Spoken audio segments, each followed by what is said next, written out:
Welcome to this podcast on digital responsibility. There's a vibrant community across the world at the moment driving forward corporate digital responsibility, which includes a range of aspects from digital ethics, digital for the environment, sustainability, digital well-being, inclusion, accessibility, and more. My name is Rob Price, one of the founders of Corporate Digital Responsibility back in 2017.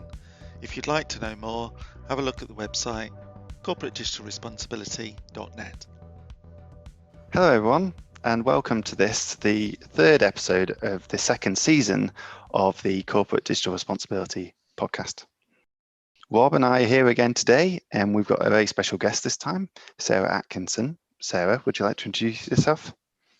Hello there, I'm Sarah Atkinson. I am the Chief Executive of the Social Mobility Foundation. We're a charity working to help young people from disadvantaged backgrounds achieve their potential. And we have a campaigning arm known as the Department for Opportunities. So I'm Chief Executive of that as well. Fantastic. Would you be able to tell us a bit more about the kind of work that the department is doing at the moment? So we launched the Department for Opportunities, our campaigning arm, at the beginning of 2020, which feels like a thousand years ago, of course, pre-pandemic.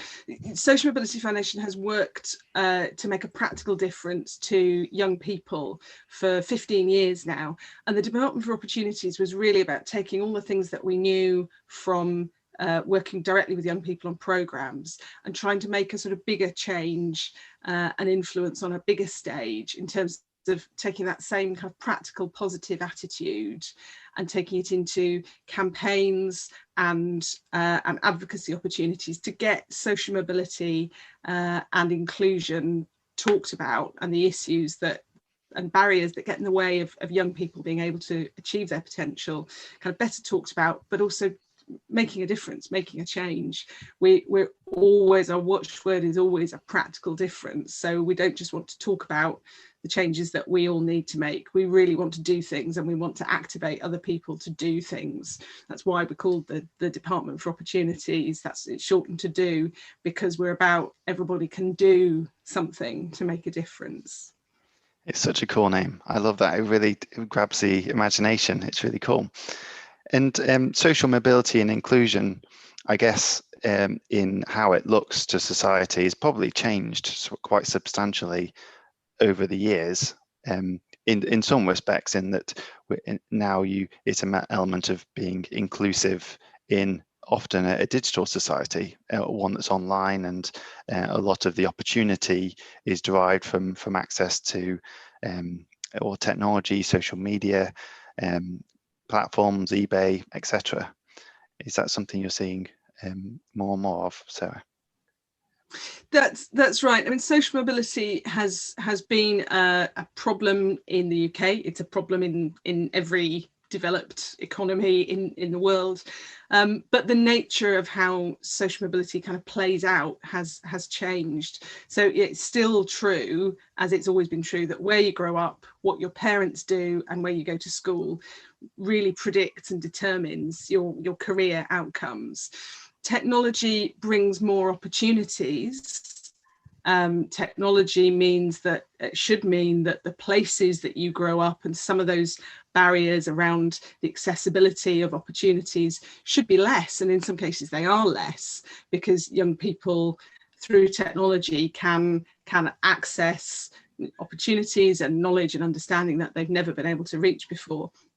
But unfortunately, technology also brings some haves and some have-nots in terms of that accessibility, that confidence. A huge part of social mobility, a huge part of the barriers for young people from low socioeconomic backgrounds is a lack of confidence.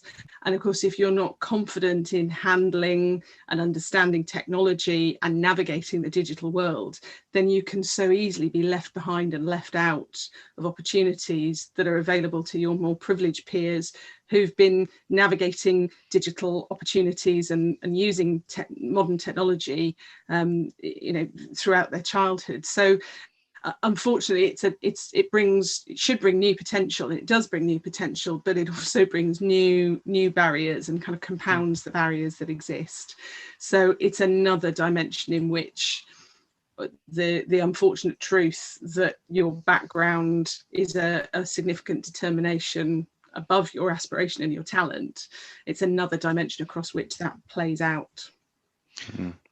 It's interesting if I can just explore utterly by chance. I've had 2 separate conversations already today where people have been using the term digital poverty, and very much kind of talking about some of the same areas that you've referenced there. Indeed, there's a big contrast between a conversation I had last week around a recent book, Born Digital, talking about the millennial generation very much glued to their phones, although indeed, as my children said to me at the weekend, well, so are you, Dad. So on one hand, we expect kind of people to naturally know how to use those technologies, and on the other hand, as indeed one of the calls said earlier today, when providing a laptop to an 18-year-old, they were then shocked to understand that as they didn't know how to use it, they didn't know how to plug it in, they didn't know what to do with that piece of technology because it wasn't something that they had encountered previously. So we can almost we're conditioned to expect one thing and therefore forget that learning experience, that being able to connect them, but then actually inspiring them to be able to do something with that's valuable and constructive and changes their situation. Have you seen similar things in the work that you've been doing, Sarah? Absolutely, Rob. So social mobility is, it's a complex piece because it's absolutely about poverty. It's about a lack of money and a lack of resources and all the things that means. But it's that lack of money and resources is compounded by and made more complex by the way it plays out in terms of a lack of opportunity, a lack of sense of potential, a lack of knowledge, a lack of confidence. So absolutely, the young people that we work with directly on our programs and more broadly in our campaigns, they don't have money, and so there isn't money to spare in their family, and so there aren't laptops, and often, as well as the laptop, there isn't broadband, there isn't good connectivity.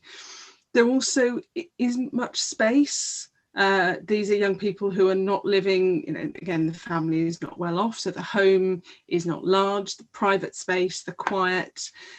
Often the young people that we're working with are having to be informal carers for siblings or for older people in the family. The support around their education and their broader enrichment opportunities, sometimes it's not there from the family.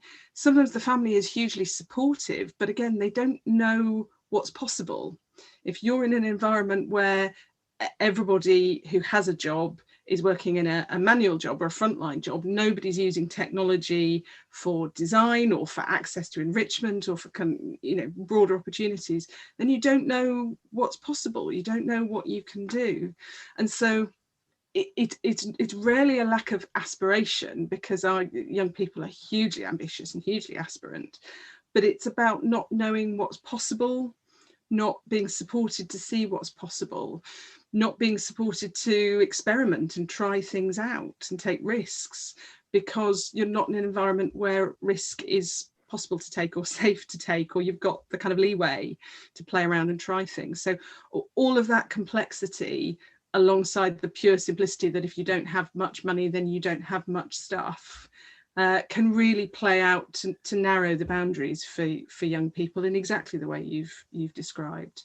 And so we see the potential of both, the very practical, you give a young person a laptop and support them in using it, you're making already a pathway that's possible, but also encouraging them to feel that they have got the agency to use technology to do what they want to do, and to explore and to be bold.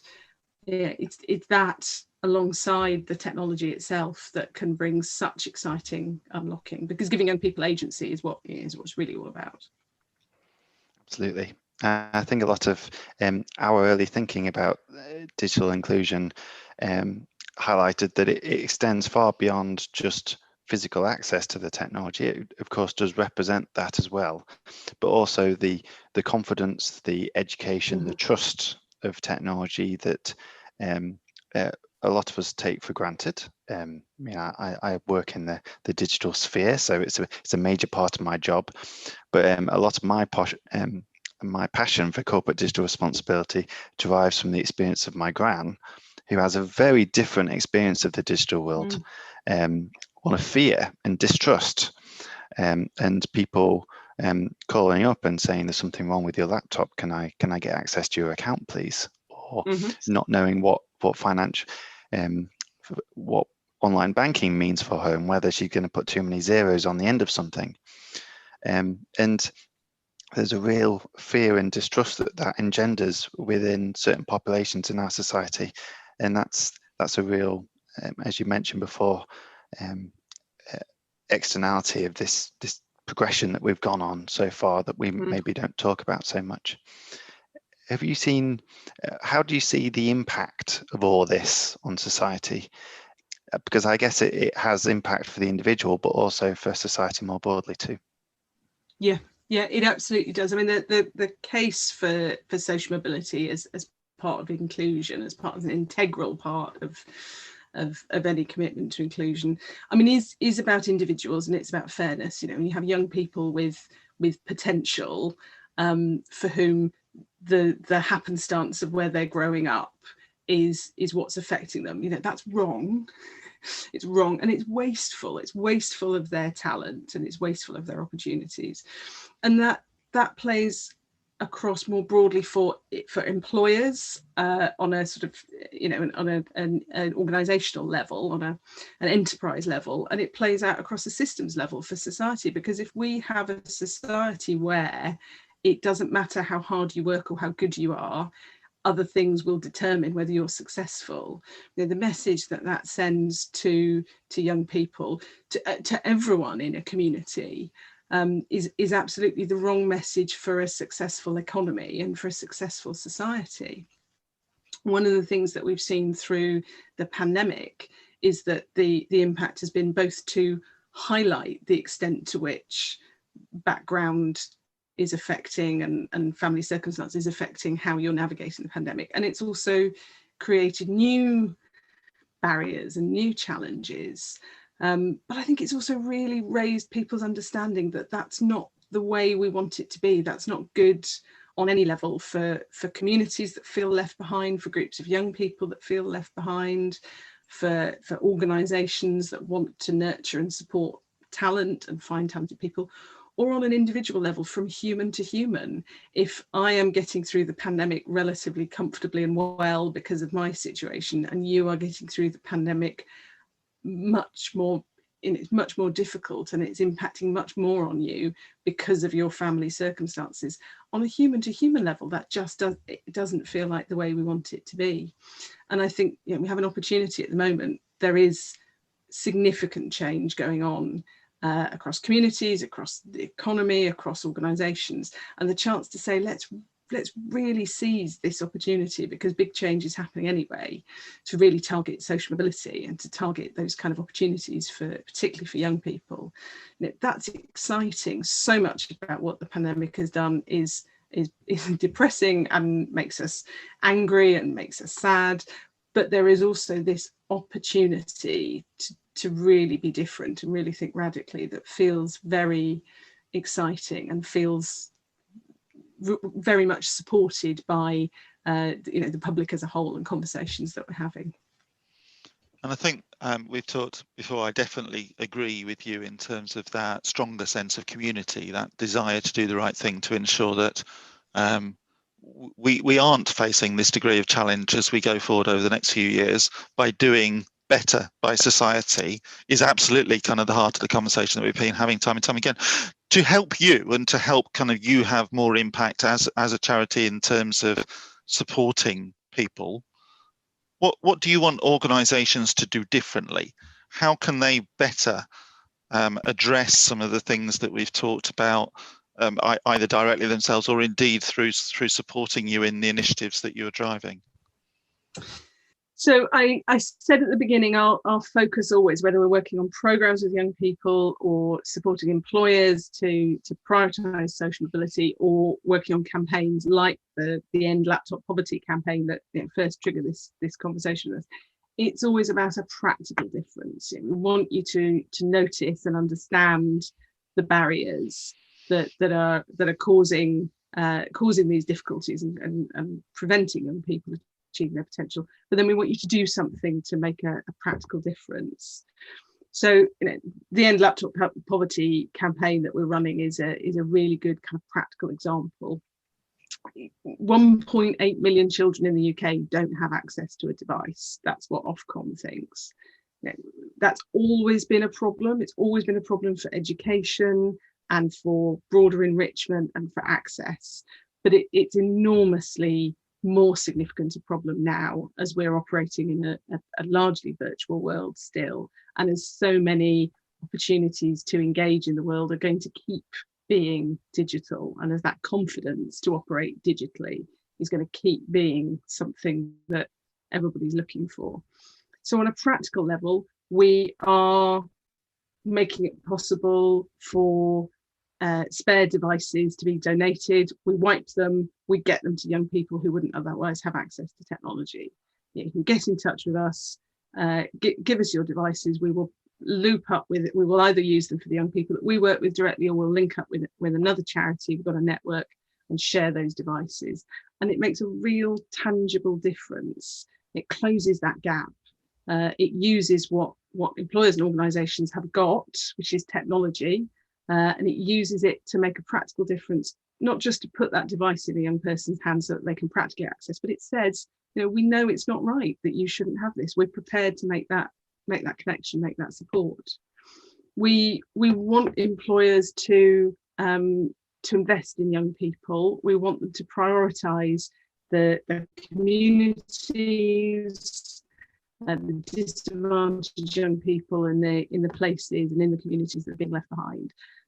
So one of the very practical things that we do is we run an employers index. It's free to enter, and employers can share with us what they're doing around social mobility at every level, from outreach in schools through recruitment, through progression. And we can identify what you're doing well to give you positive feedback, to encourage you to keep doing it, and to share your stories. And we can identify where you could improve and give you really kind of specific targeted feedback around your recruitment, around your progression, around your advocacy.